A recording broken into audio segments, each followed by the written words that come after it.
From the slightly ridiculous to the sublime, for our last portion of the evening, we have a very special guest storyteller, Murali Venkatrao from Ananda, Seattle, who is going to tell us about the origins of Gayatri Mantra. So we're very pleased to have Murali here with us.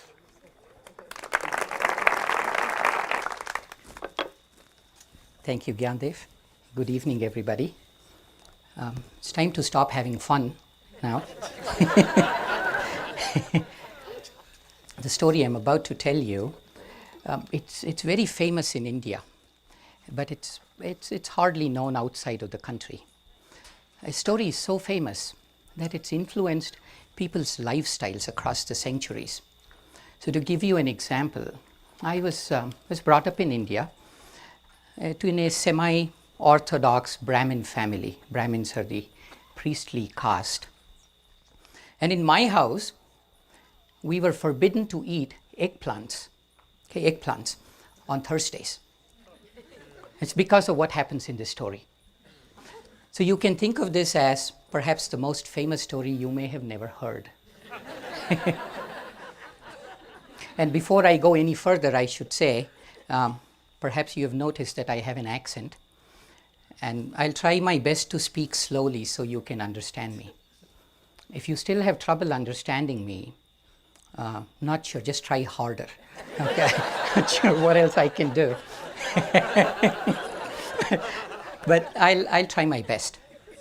So this is the story of a warrior who became a yogi. It's the story of what happens when human power confronts divine power. But most importantly, it's the story of a mantra. You all know what mantras are. These are sacred incantations. They set up a resonance in the body. Not merely resonance coming from sound, of course it does that, but an astral resonance. The result of this is the veil of delusion of Maya gets just a little thinner. It parts ever so slightly to help us perceive the creator behind all of creation. So mantras are known to be healing. In fact, that's what the word mantra means. That which heals is known as mantra. There are many mantras. A very simple, beautiful one is Rama, Rama, Rama, Rama, Rama. And you keep chanting this. It takes us to a very uplifted state. The beautiful chant that you heard coming into this amphitheater, Om Namah Shivaya, a mantra of 6 syllables, Om Namo Shivaya, 6 syllables. This is known to destroy bad habits in us and grant us thereby great power. The mantra of 12 syllables, Om Namo Bhagavate Vasudevaya. This is the mantra that takes us inward, our energy into the spine, and redirects it upward towards God. The mantra of 32 syllables, Mahamrityunjaya mantra, which is very central to our fire ceremonies. It's the mantra of liberation. But the best of them, the easiest, the most exalted one, a mantra that is so powerful, so filled with benevolence and grace, that anybody that chants it, no matter the cosmic burden they carry, will go towards enlightenment very quickly. This is, of course, the Gayatri Mantra. It's a mantra of 24 syllables, and it's been chanted by millions of people over thousands of years, as do we chant it in our fire ceremonies and so forth. Now you see, you just can't, mantras, you just can't invent them. So you can't go home tonight and say, I'll invent a mantra for back pain. You'll come up with something, might increase your back pain. Doesn't work that way. When a self-realized master is in deep communion with God, with a specific intention that's beneficial to everybody, God helps him or her by manifesting himself in a set of astral sounds. So these mantras are heard while in deep meditation by great masters. This is the story of the Gayatri Mantra. Who was it given to? Why was it given? So all stories begin in the same way. All stories have the same beginning. It goes something like this. A long, long time ago. And so does this story. A long time ago, And this was so long ago that it was in a higher age, Satya Yuga. It is said that in that age, dharma, righteousness, stood on all 4 feet. It was firmly established. Men and women could hear the voice of God more easily than we do today. In that age lived a king. His name is Vishwamitra. Vishwamitra means friend of the universe. He was a great king. Under his rule, his subjects were prosperous. They lived in harmony. They thought of God. They lived closer to nature. He was a powerful king. He ruled with the perfect combination of justice, might, and love. He had a great army. He himself was a great warrior. Under his leadership, his armies, undefeated armies, had established dominion over much of this earth. Now, if you're a king, I'm going to go out on a limb and guess that not many of you are kings or empresses in your life. So I'm going to tell you what you have to do in case you find yourself becoming ruler of a dominion. So it's very important. Listen carefully. You can't just hang out in your palace all the time giving parties or executing people. You do that too. It's part of being a king. But every now and then, you have to go tour your kingdom. You have to visit the principalities, the municipalities, vassal states, and go look at what people are saying about you. Get some field intelligence, as they say, and make sure that everything's going well. So Vishwamitra, the great king, the friend of the universe, he decides to do the same thing. His kingdom is vast, so he can't really go in the morning and come back the next day or something. So he takes a retinue. He takes a bunch of soldiers with him, 1,000 of his best soldiers, and he begins to tour the kingdom. It's so vast that it takes almost an entire year for him to tour the kingdom. And the year is about to come to an end. He's very happy. The kingdom's going well, nobody is about to rebel, and people are thinking good thoughts and so forth. And before returning to his palace, he has one more stop to make.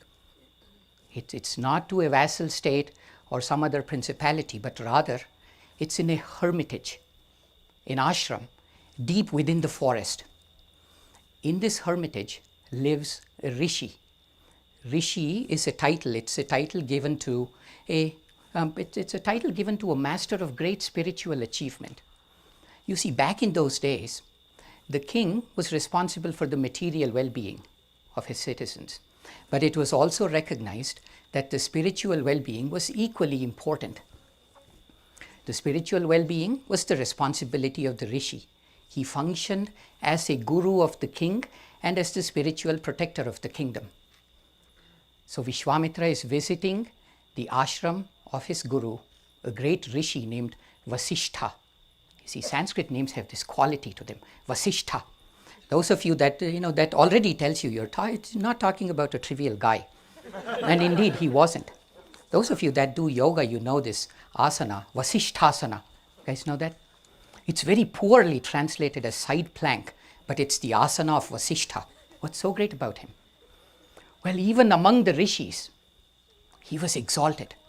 You see, his soul lived in constant communion with God, constantly, never away from God.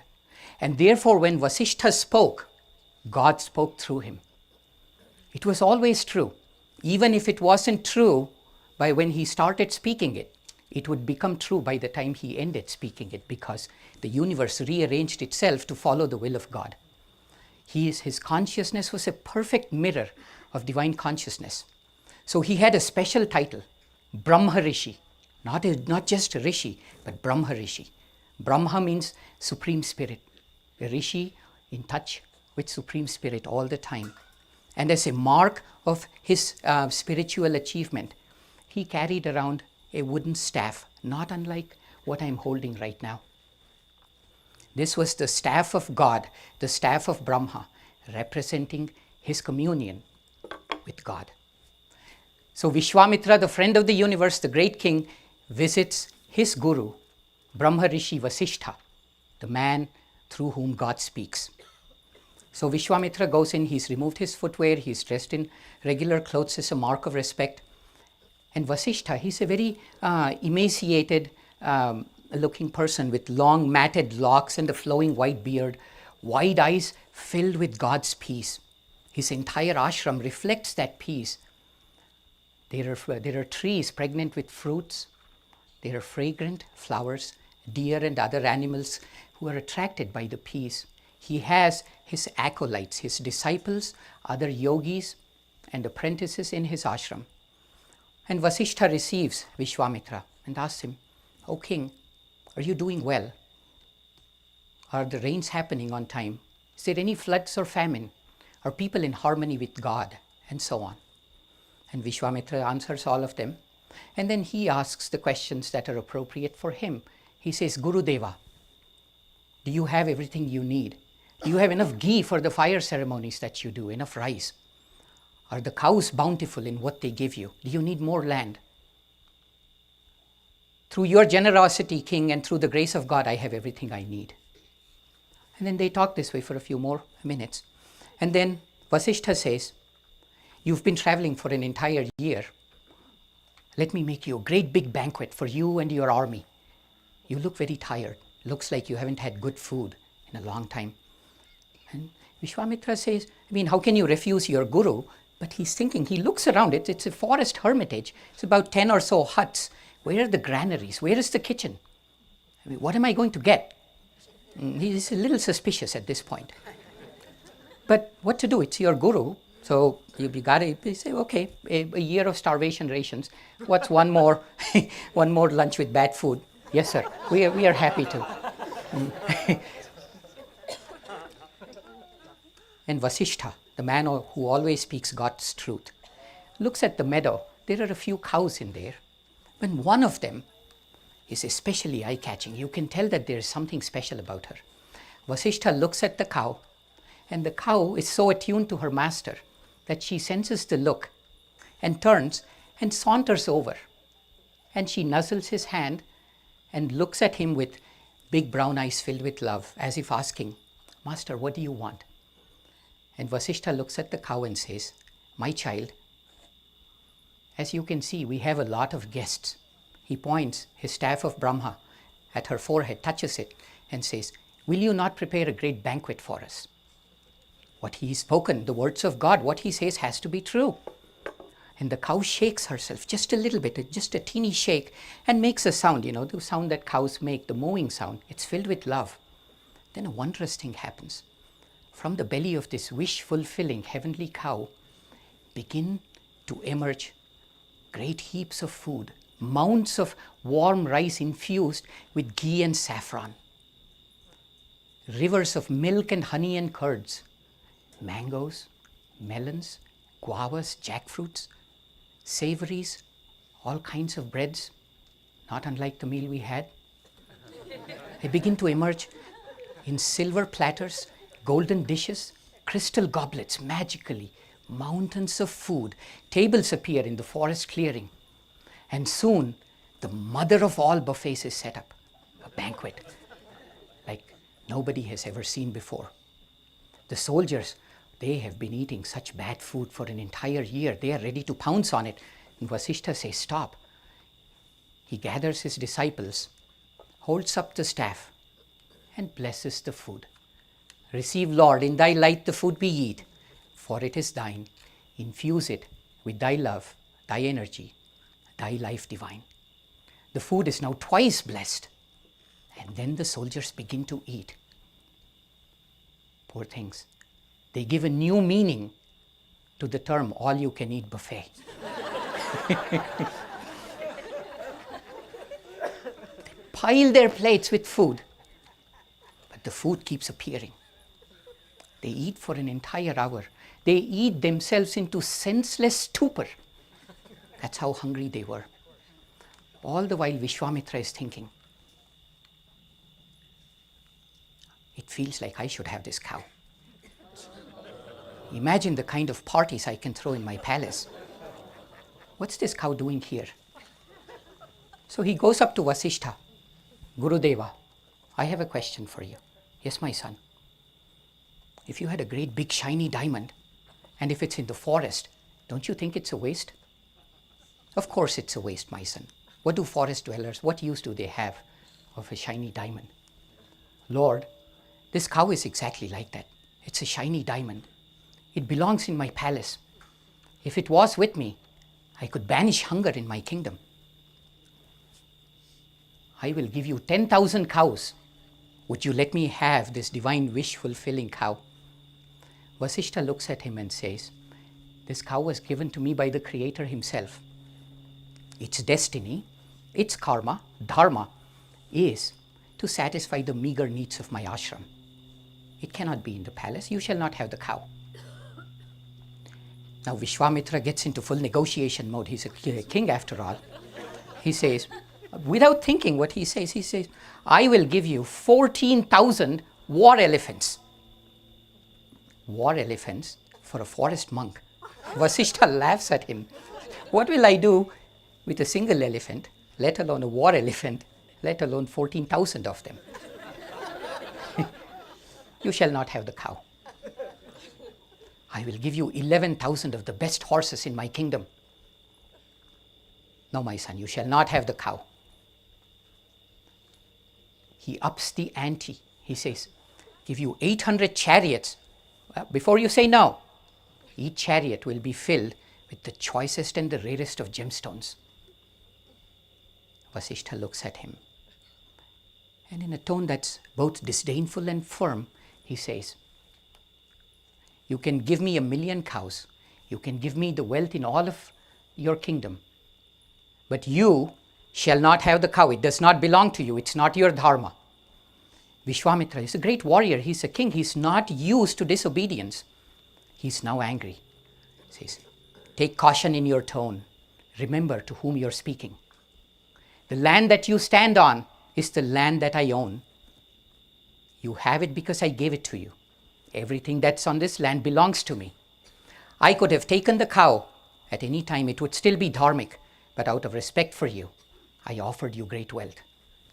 Snaps his fingers, and the general of the army comes. What is your bidding, my lord? He says, get a squad together, capture the cow, let's take it back with us. And the squad of men rushes towards this beautiful, wish-fulfilling, sattvic cow in the meadow. And the cow looks at Vasishtha as if beseeching him, asking, are you going to let them harm me, my lord? And Vasishtha looks at the cow. You have within you the power to stop them. Protect yourself. God has spoken. The cow shakes herself a bit much more vigorously this time and makes a sound, a mooing sound, but nothing like how she made it before. It was like as if a lion just roared. And then she goes still. What happens next? Stunning. From her belly begin to emerge hundreds of soldiers. So not ordinary soldiers, expert charioteers from Greece, horsemen from the steppes of Mongolia, swordsmen from Cambodia, and archers from India. They come out of the cow, wish-fulfilling, heavenly cow, in droves. Now Vishwamitra's army is no slouch either. I mean, they have dominated the entire earth, indefatigable. So they arrange themselves into battle formation. But what chance does a human army have against this divine host? Very soon, as if within minutes, the entire army is decimated, defeated, eviscerated. All the soldiers of Vishwamitra are dead or they lay dying.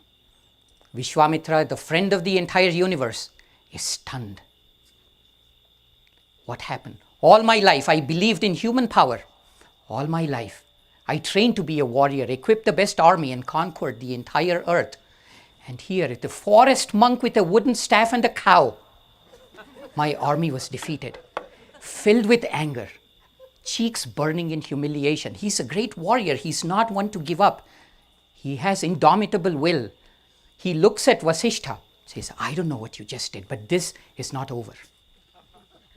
He turns his heel. Without looking back, he strides away from the ashram and goes Where does he go? Where do all such people go? We just saw it in the skit. Of course, they go to the Himalayas. Amidst the snowy peaks of the Himalayas, Vishwamitra, the friend of the universe, begins to meditate to the great god Shiva, the god of destruction, the patron saint of all weapons. How does he meditate? What austerities does he perform? He stands on one leg. He lifts his arms and stands there. As a king, he is used to 3 meals a day. He stops, he reduces that to 2 and then to 1. And then eventually, he begins to eat only the dried leaves and the grass that's available to him on the ground near him. When winter comes, he stands in an icy river, lifted up. When summer comes, he stands on an exposed ledge. He meditates. A year passes. Om Namah Shivaya, a great 6-syllable mantra. He continues to chant that and meditate. Om Namah Shivaya, Om Namah Shivaya. Keeps going. A year passes, and then 10 years, 50 years, 200 years. Om Namah Shivaya. Such is the power of his anger and the nature of his will. Om Namah Shivaya continues to meditate. 1,000 years later, Shiva appears in front of him. Dark-skinned, dark blue is his skin, smeared in ashes, matted locks as big as the mountains that surround him. Crescent moon on his head with a great trident. And Shiva says with a voice that fills the mountains and the valleys around him, and he says, "My son Vishwamitra, I am very happy with you. What boon do you seek?" Here comes trouble. It is said Shiva is the greatest friend of devotees. You know why? Because all he wants is the devotee's love, and he's willing to give anything. And so it was that Shiva, the friend of devotees, the Lord of destruction, has asked the question. He's popped the question now. There's no turning back. And Vishwamitra says, "My Lord, you're the god of destruction, the patron saint of all weapons, physical, astral, celestial. Will you not give me mastery over all of those weapons? I would like to have mastery over the power of the wind and fire and water. I would like to have the poison of all snakes within me at my beck and call, and the ferocity of all wild animals." Tathastu, Shiva says, "Be it so." And Vishwamitra feels his body filled with this great power. Can you imagine, in one instant, you feel the sacred mantras coming into your mind that allows you to control fire, earth, water, air, and you feel the great ferocity of all wild animals, indomitable, indefatigable. So his body fills with power, his mind fills with power. He begins to walk. All the anger repressed for 1,000 years comes back unabated, perhaps amplified, seeking vengeance. He doesn't need to walk anymore. He's the master of the wind. So he flies to Vasishtha's ashram.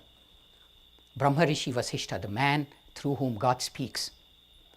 And he descends into the ashram, and he sees there the meadow where he was humiliated, those little pitiful little huts. His anger bubbles up uncontrolled. He chants the hymn to Agni, the god of fire, lifts his hands, and through his hands shoot out gouts and fountains of flame. It is not mere flame, it is the elemental force of fire itself. It arches high up into air and descends down into the poor mud huts, which have the acolytes and the disciples and the yogis, women and children. These poor humble huts, it incinerates all of them in an instant. The meadow is burned. The trees pregnant with fruits are gone. The fragrant flowers, the deer, all animals, they are gone. Moments ago, it was filled with the fragrance of flowers and the song of birds. Now, there is the smell of charred flesh and the crackle of bone about to break. An eerie silence descends over the ashram. And the silence is broken by a resonant voice. "What have you done, you evil king?" is the voice of Vasishtha. He comes before Vishwamitra, his staff in hand. "I fed you. I invited your armies into this hermitage and gave you a great banquet. Is this how you repay me? What a sin you have committed. His great big eyes is still filled with divine peace, but also filled with bottomless sorrow, tinged with bottomless sorrow. And Vasishtha says in a voice that is both true and frightening, be prepared to pay the price of your sin. Vishwamitra just laughs at him. You know, last time Vasishtha, I don't know what you did. There was a magical cow and somehow it killed my armies. It's not like that now. I have the power of Shiva within me. There is no weapon that's not under my control. You cannot summon some cow and kill me now. Be prepared to face my wrath. And saying so, once again he lifts his arms and the power of fire comes out of him and begins to arc up in the air. Vasishtha holds his staff, an emaciated monk, hardly built, he's very emaciated, skin and bones, holding a poor wooden staff. He holds it in front of him. And this fire, instead of going up and spreading out like it did before, seems to be attracted into a single laser beam, comes to the center of the staff and gets absorbed by it. In one moment, the power of fire is gone, nullified. The staff pulses just a little bit with the great energy that it just absorbed and is still. Vasishtha is not even using his other hand, just one hand. That's good enough for you. Vishwamitra is beside himself in anger. He invokes the power of water. A wall of water, a tsunami forms in front of him, gathers strength and roars towards Vasishtha. Holds the staff, one hand, a frail monk standing there. A man of God realization. The wooden staff absorbs all the water. Just like that. The water of all the seas and all the oceans in the world is absorbed in one moment by a thin wooden staff held by an emaciated monk. Vishwamitra continues the power, the explosive power of air, of earth. He rains down mountains, boulders, uproots trees, everything absorbed by the staff. Not knowing what else to do, he takes the nuclear option. Ready to push the red button. What is the nuclear option? Well, the greatest force in the universe. What is the greatest force in the universe? It's the force that created the universe, of course. The creative potential of universe itself. It's called Brahma's weapon, Brahmastra. With a chant, with a mantra that's unknown to all but very few, he begins to suck the power out of entire creation. The earth spasms in uncontrolled earthquakes. The heavens are disturbed. And all the power gets sucked in and becomes a strange astral beam coming out of Vishwamitra's forehead. Such is the power of this beam that even Vasishtha feels his skin darken, and there are sparks coming out of the hair on his hands.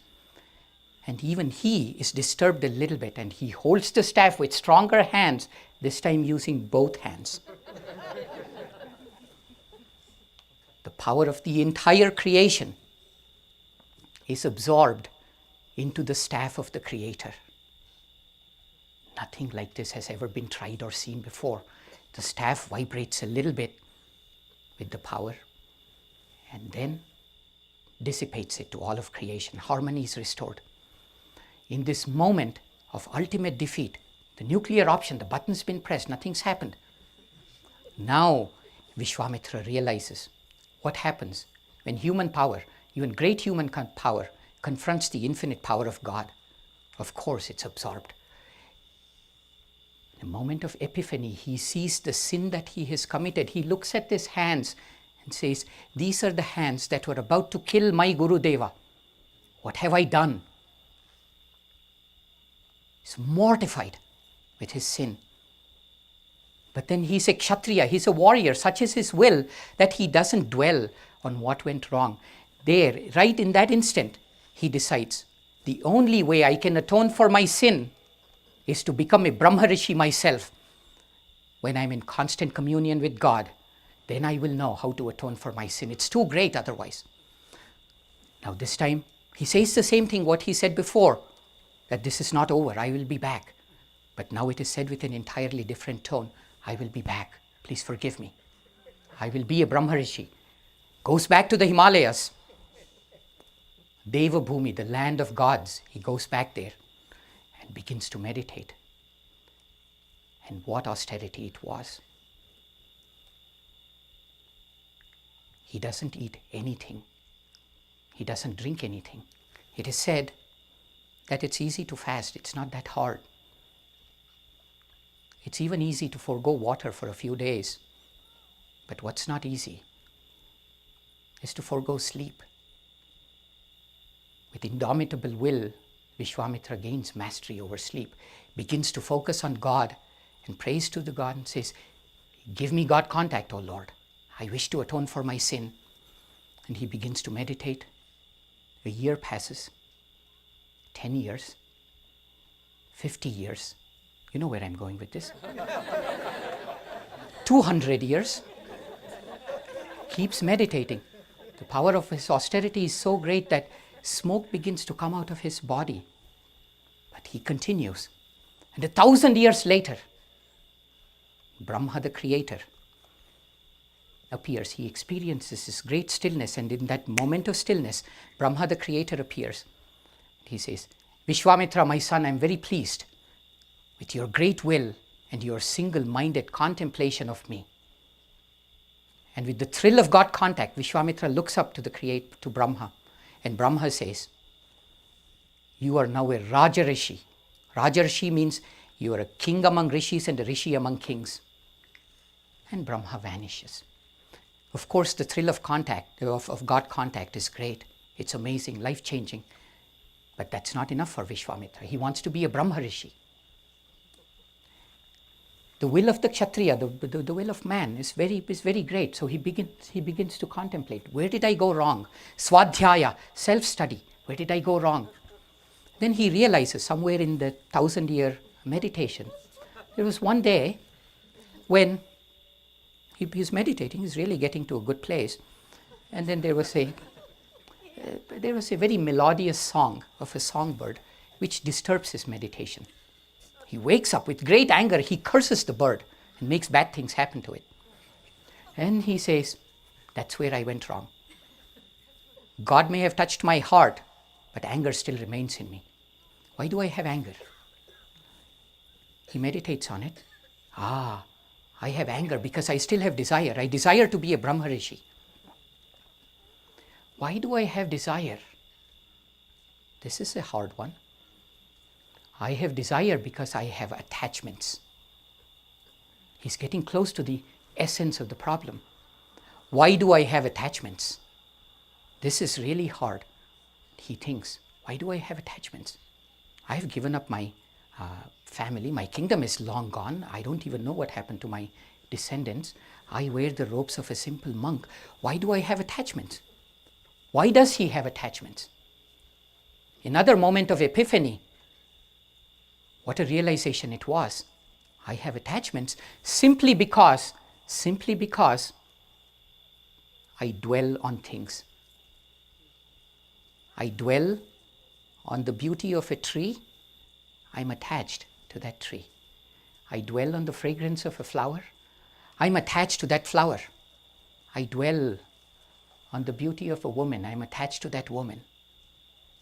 He says, then what is the solution? I cannot think about creation. I can only think about the Creator. That is the transformation. How he says, how shall I seek thee, Lord my God? And the answer comes, seek me through service. How shall I serve thee, Lord my God? And the answer comes, serve me by loving me. That's all God wants. How shall I love thee, Lord my God? With every breath you take, with body, mind, and soul, I seek only thee. And now Vishwamitra enters into meditation. Vishwamitra, the friend of the universe, Rajarshi, enters into meditation now. He doesn't want anything. He doesn't want to be a Brahmarshi. He doesn't want any attainments. He just sits in meditation. And his breath, he lived only on breath. Now even his breath is stopped. Such is his stillness. A great fountain of energy begins to rise from the base of his spine, rising up through the central channel, washing away lifetimes of vrittis, of karmic vortices. His heart opens completely to the presence of God, and he stays in divine ecstasy for who knows how long, a year, 50 years, 200 years, maybe 1,000 years, we don't know. There is no time. He stays in divine ecstasy. And then finally, the Supreme Spirit himself takes human form as God Vishnu, resplendent in golden robes, arms lifted in benediction. He appears in front of Vishwamitra. Says, Vishwamitra, friend of the universe, you shall always be with me from now on. I shall never leave your presence. You will always be in infinite bliss. Hold out your right hand. Vishwamitra holds out the right hand, and in the right hand appears the simple wooden staff. You are a Brahma Rishi now. When you speak my will. Tears are flowing down Vishwamitra's cheeks. When he has it, he no longer wants it. Why? He has God already. What does a wooden staff mean? What does a title mean? Isn't that the nature of all our aspirations, even the greatest ones? That's why it's called as Leela. It's a game that God plays. Nonetheless, Brahma Rishi, Vishwamitra, what does he say? Lord, the hand in which you placed your staff, which is meant to hold your power, has sinned gravely. It was once about to strike my Gurudeva. How can I atone for that sin, my Lord? And Vishnu says, the dark ages are coming, my son. You had the willpower to find me through pure human willpower alone. In the dark ages, this is not possible. Will you not find a trick, find something that everybody can use, that in the depths of the dark ages, they can just deploy that little tool, that little trick, and they too can be enlightened like you are. Then Vishwamitra says, thy will be done, Lord. Goes back into meditation. For a yogi of self-realization, for a Brahma Rishi, what is time? Has no meaning. So in using his yogic power, he travels forward in time to the dark ages, descends in astral form, perhaps has walked among us in this earth, and begins to feel the human pain and suffering in the dark ages, brought along by lust, desire, possessiveness, and all the endless cycles of births and deaths that we are part of. For a man of self-realization, a man who has seen infinite bliss, what suffering is this? His heart cannot tolerate it. It's rent asunder by this incredible pain and suffering of humanity. He meditates fervently, feverishly. Help me get rid of the pain of humanity, Lord. Please show me something. He continues to meditate. And I won't go through how long he meditated. You all know this. Let's say a long time later. His heart is still torn with pain as he continues to meditate. And suddenly, he begins to hear a small sound in his right ear. And he realizes that when he focuses on that sound, the pain of humanity that he feels in his heart is reduced just a little bit. He focuses even more, and the indistinct sound becomes a little more distinct. Focuses even more, and the syllables begin to separate themselves from this sound. And they arrange themselves behind a spiritual eye, golden syllables, 24 syllables, 8 syllables per line. It arranges itself in 3 lines. And he looks at those and begins to chant it loudly. Then he realizes, and as soon as he does that, the pain that he feels in his heart melts away. And now he knows the will of God has been done. Through God's grace, I have found a mantra that is so great that in the darkest depths of human suffering, just listening to it heals my heart. I shall call thee the Gayatri mantra, he says. And he begins to chant. And then he hears the chant even outside of his physical form. It's as if many people are chanting with him. He opens his hand automatically going to Brahmadanda, the staff of God, and he sees in front of him, who else but Brahmarishi Vasishtha. He's standing there, the great smile on his face, eyes filled with love and compassion. He comes to Vishwamitra and says, Vishwamitra, friend of the universe, Brahmarishi, the one through whom God speaks his will, God used your anger to serve a purpose. You have given such a great gift to mankind, the Gayatri mantra, which is capable, so powerful that it is capable of granting enlightenment no matter who chants it.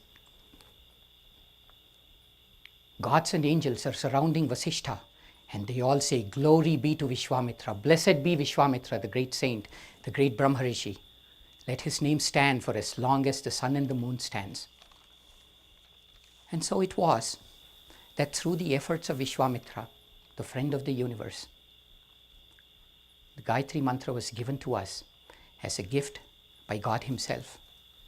No matter what our cosmic burden might be, chanting this mantra with devotion is capable of parting the veil of Maya just a little bit so that we can perceive the eternal bliss of the Creator in our hearts. So will you join me now in chanting this mantra as millions of people have done over thousands of years? We'll play a recording of Swami chanting this, and then we'll chant along with him.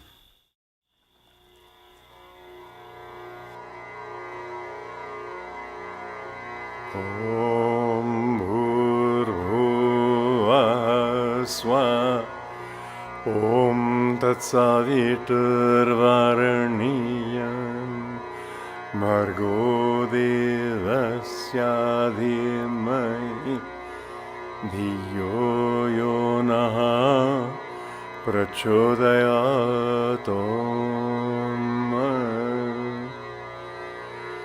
Om Bhurbhuvah Svah Om Tatsaviturvaraniyam Bhargo Devasya Dhimahi Dhiyo Yo Naha Prachodhayatam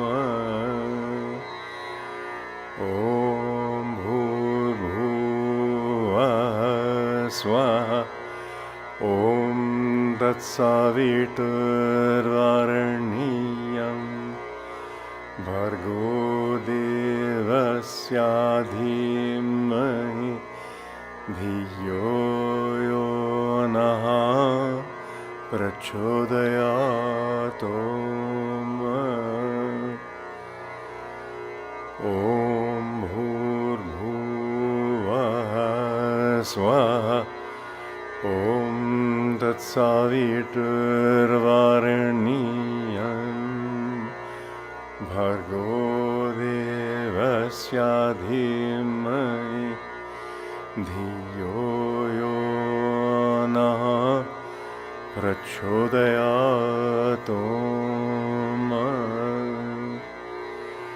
Om Bhurbhuvah Svah Om Tatsaviturvaraniyam Bhargo Devasya Dhimahi Dhiyo Yo Naha Prachodhayatam Om Bhurbhuvah Svah Om Tatsaviturvaraniyam Bhargo Devasya Dhimai Dhiyo Yo Nah Prachodayat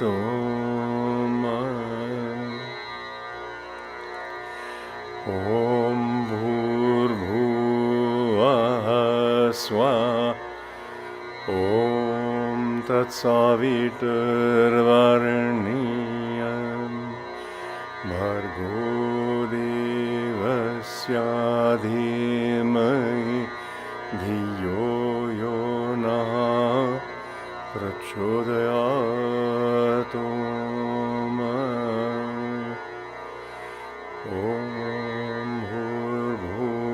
Bhurbhuvah Swaha Om Tatsaviturvarniyam Bhargo Devasya Dhimai Dhiyo Yo Nah Prachodayat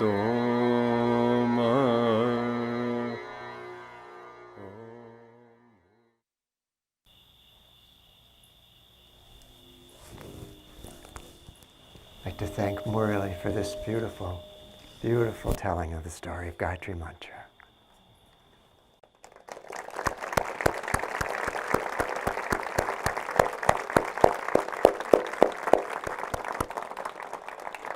Thank you, Murali. Thank you to our dancers, to our chanters, and our other stars are probably somewhere trying to scrub off all the makeup. But also many thanks to Melody and Kalidas and Sam. And thank you all.